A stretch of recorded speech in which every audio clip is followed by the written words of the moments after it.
성경 말씀 구약 성경 시편 1편에서 1편 1절에서 4절까지 1절에서 4절까지 제가 봉독해 드립니다. 구약 성경 시편 1편 1절에서 4절까지 1절에서 4절까지 제가 봉독해 드립니다.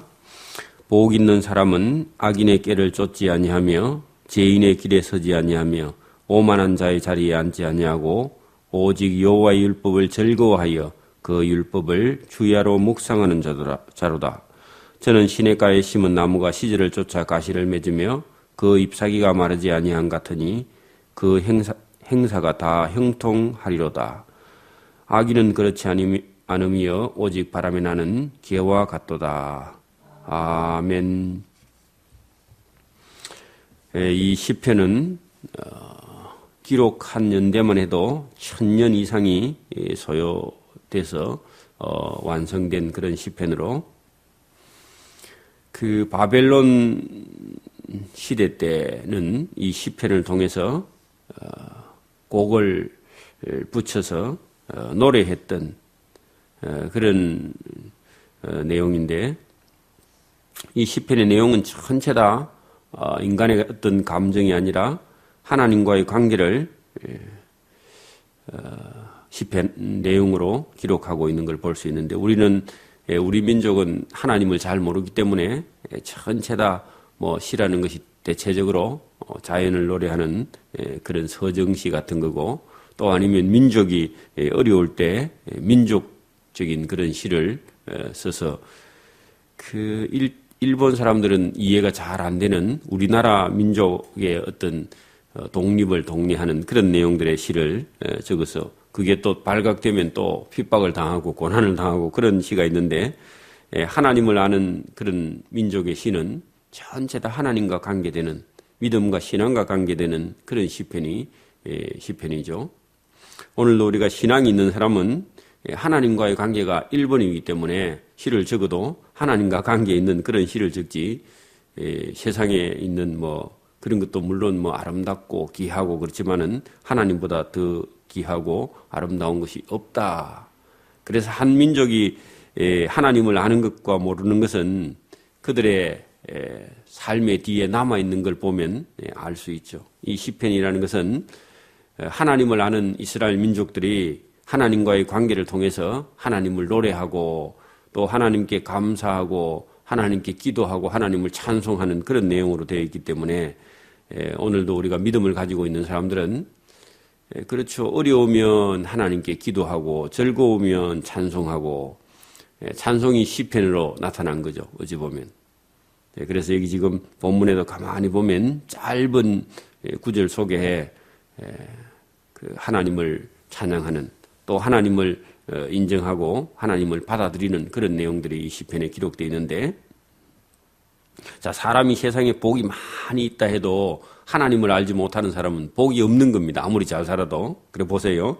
복 있는 사람은 악인의 꾀를 쫓지 아니하며 죄인의 길에 서지 아니하며 오만한 자의 자리에 앉지 아니하고. 그렇게 복 있는 사람은 어떤 사람인가, 우리가 만나는 사람이 어떤 사람인가 이런 걸 구별한다는 거죠. 왜냐하면 세상은 악한 자가 사람을 깨고 있다는 거죠. 사람이 원래 악한 게 아니라 악한 자가 있기 때문에 그 악인을 따라 쫓아가면 여기 본문은 악인의 꾀를 쫓으면 복 없는 사람이다. 그 복 있는 사람은 그런 사람을 안 따라간다는 거죠. 또 복 있는 사람은 죄인의 길에 서지 아니하며 그 말은 어떤 사람이 범죄하려고 할 때 누가 같이 하자 그렇게 하면 그 사람은 너 하고 단호하게 거절할 수 있는 사람, 그 사람이 복 있는 사람. 그렇지 않으면 죄인이 잡혀서 감옥에 갈 때 그 사람도 같이 따라갑니다.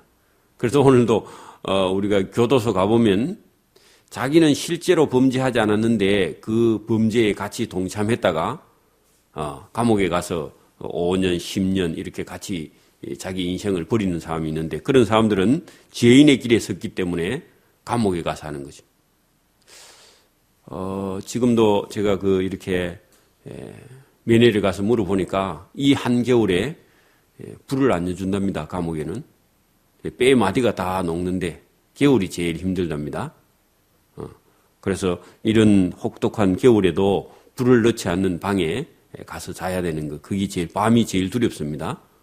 그래서 이 죄인의 길에 서지 않은 것도 어릴 때부터 가르치지 않으면 도둑질 하는데 또 아니면 사기를 치는데 같이 동조했다가 감옥에 가서 인생을 그 귀한 시간을 다 버려버리고 가족들도 힘들게 해서 죄인의 길에 서지 않는 거 그게 복 있는 사람이다.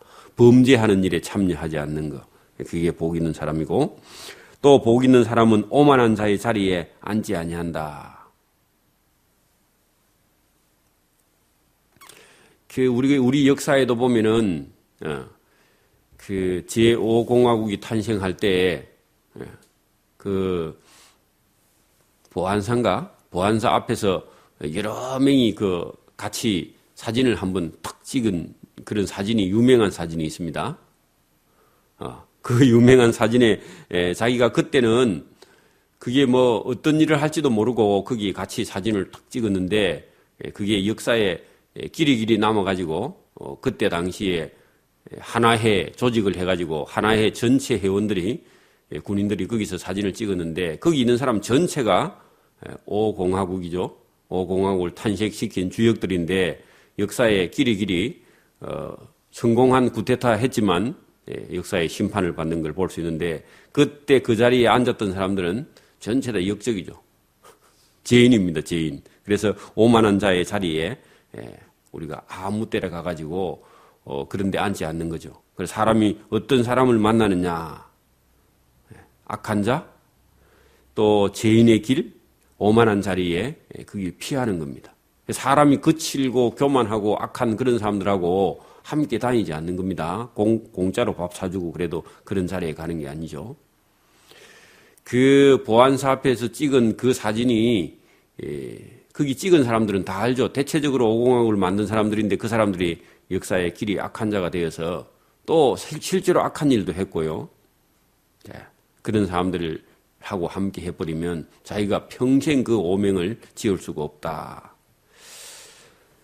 자, 어떤 사람이 복이 있느냐? 오직 여호와의 율법을 즐거워하여 그 율법을 주야로 묵상하는 자로다. 그래서 하나님의 말씀을 잘 들어보고 이것이 어느 길이 의인의 길인가를 생각하고 묵상이라는 것은 깊이 생각하고 결정하는 사람.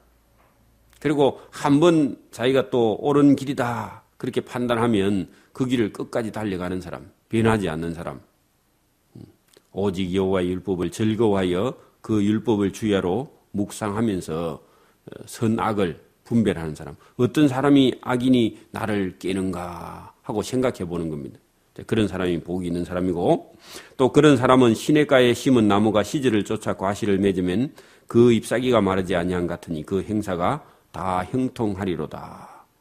자, 우리는 시냇가에 나무가 심겨 있으면 홍수가 나면 다 떠내려가 버리잖아요. 그죠? 우리 정세에는 이게 맞는 게 아니라 이스라엘 민족 그 사람들이 살고 있는 땅에는 늘 가물기 때문에 갈릴리 호숫가에 심겨져 있는 나무는 그렇게 하면 더 좋습니다. 나무가 시절을 쫓아 과실을 맺으며 그 잎사귀가 마르지 아니함 같으니 그 행사가 다 행통하리로다. 그래서 물이 늘 가까이 있는 나무는 말라 죽지 않는 거죠. 그래서 그런 것처럼 하나님께 가까이 있는 하나님을 찾고 하나님의 율법을 즐거워하는 사람은 시냇가에 심은 나무처럼 그의 삶이 다 형통하고 복된 삶을 살게 된다. 제가 어제도 안타까운 일을 봤는데 오시는 노인 어르신 한 분 중에 한 분을 방문했는데 그분은 어렸을 때 교회를 다녔답니다. 그리고 집안 사정이 여러 가지 어려워서 그냥 교회를 잊어버렸대요. 그리고 나이가 지금 80살인데 지금 이제 예수님을 다시 만난 거예요. 시간을 돌이켜보니까 그 젊은 날에 어렸을 때 일찍 하나님을 그대로 믿고 오늘 여기 시편의 사람처럼 오직 여호와의 율법을 즐거워하면서 그죠? 그 율법을 주야로 묵상하고 믿음과 신앙을 지키고 교회가 어렵든지 말든지 하나님을 믿고 의지해 갔다면 인생이 완전히 달라졌을 겁니다. 생각하고 판단하고 행동하는 게 믿음과 신앙을 따라서 우리가 판단하고 행동하고 또 하나님께서 그런 사람의 길을 인도하기 때문에 오늘 본문처럼 저는 시냇가에 심은 나무가 시절을 쫓아 과실을 맺으며 그 잎사귀가 마르지 아니함 같으니 그 삶이 그의 하는 일이 다 형통하리로다. 믿는 사람과 안 믿는 사람이 가는 길이 80년이라 하면 그랬다 한 10살쯤 20살쯤 다녔다 치고 60년을 하나님을 믿고 만약에 신뢰하고 쫓아갔다면 그 사람들이 어려운 일이 올 때마다 판단하고 또 결정하고 했을 때 어떤 길로 결정을 하겠습니까? 믿음을 가지고 있는 사람의 결정과 믿음이 없이 자기 마음대로 하는 사람의 길이 완전히 다른 거죠. 반드시 하나님께서 오늘도 믿음과 신앙을 가지고 있는 사람 길에는 하나님께서 그의 삶을 인도하시고 형통한 길로 인도하실 줄 믿고 우리가 믿음을 가지고 하나님을 신뢰하고 따라가는 것이 중요해요. 그래서 잊어버렸습니다. 그리고 다 잊어버리고 이제 진짜 말년에 하나님을 다시 만나게 되었는데 많이 안타깝죠. 그래서 인생은 기회인데 기회를 다 놓쳐버렸다는 겁니다. 마지막 기회에 이제 겨우 혼자서 예배당에 갈 수 있을까 말까 한 그 나이에 하나님을 다시 찾게 되는데 그것도 감사한 일이지만은 젊은 날 좋은 때를 다 잊어버려서 어려운 그런 삶을 살아가는 걸 볼 수 있습니다. 그래서 우리가 먼 데 가서 이렇게 안 봐도 그죠. 가까이에서 얼마든지 찾을 수 있습니다. 자, 반대로 악인은 그 행사가 다 형통한 것이 아니라 악인은 전혀 그렇지 않으며 이 악인이라 할 때 악인의 길을 따라가는 사람도 악한 일을 하니까 그 사람도 악인입니다. 여러분 우리가 꼭 악을 안 행해도 악한 자의 게임을 따라가면 악한 자하고 똑같은 거죠. 망하니까 그죠. 하나님을 잊어버리는 길로 가는 게 본인 스스로 내가 하나님을 나는 섬기지 않아 그런 것이 아니라 악한 자가 그 예배당에 뭐하러 가노? 그 귀한 시간 버리고 그럴 때 그 사람 따라 그냥 주일도 빼먹고 놀러 가고 그렇게 가는 것이 결국은 그 사람도 하나님을 잊어버리게 되는 거죠. 하나님을 잊어버리면 사실은 성경은 악인입니다. 그 악인은 형통한 것이 아니라 오직 그 인생이 바람에 나는 개와 같도다. 이게 남의 얘기가 아니고 한번 보세요. 그냥 하나님을 잊어버리면 어떤 사람이 자기에게 좀 달콤하게 유혹하면요. 그냥 따라가 버립니다. 여러분 지금도 어떤 주일에 어떤 사람이 믿음과 신앙이 없으면은 내가 차비 대줄 테니까 주일날 내하고 여행 가자 그러면 교회에 오는 게 좋은지 아니면 어떤 사람을 따라서 그 여행 가는 게 좋은지 그래 이제 좀 있으면 꽃이 피고 새가 울고 하는 봄에 꽃 구경 가자 하든지 가을 되면 단풍 구경 가자 하면은 아이고 예배당에 가봐야 설교만 맨날 들어야 되고 하니까 놀러 가자 하면 놀러 가자 소리가 귀에 솔깃해 들어오면 그냥 잊어버리는 거죠. 자, 여기 본문에 보면은 악인은 그렇지 않다 했는데 이 사람의 인생은 오직 바람에 나는 개와 같다. 그 쌀 껍질 있죠? 벼 껍질이 바람이 불면 어떻게 돼요?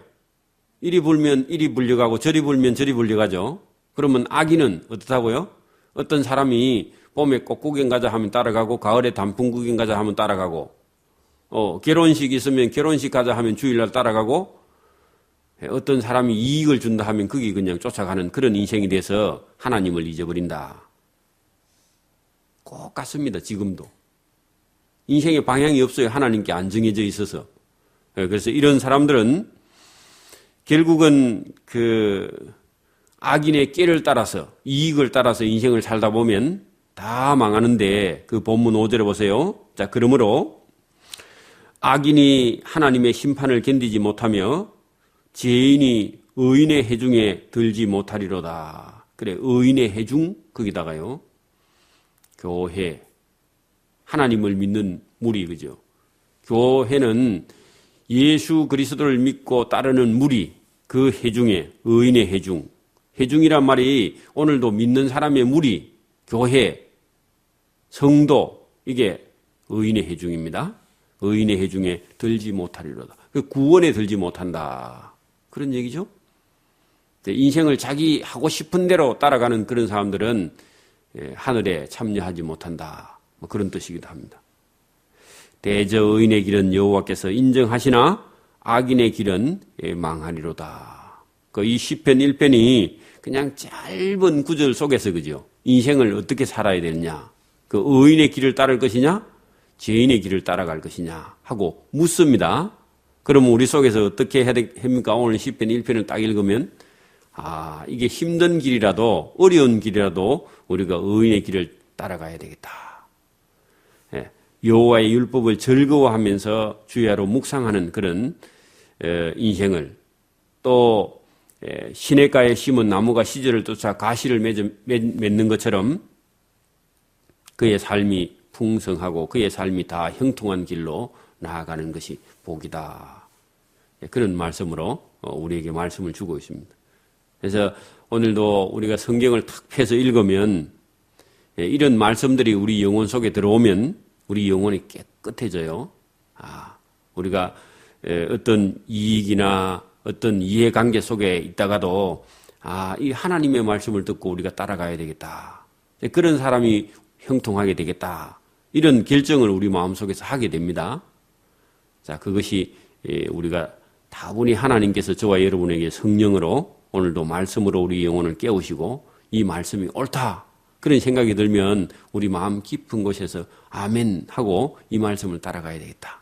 이런 사람이 하나님께 복을 받는 거죠. 이 말씀 들으나 마나 있으나 마나 내 하고 싶은 대로 하고 또 예배는 예배대로 참여하고 그런 것이 아니라 말씀이 우리 영혼 속에 들어와야만이 믿음과 신앙이 나는 겁니다.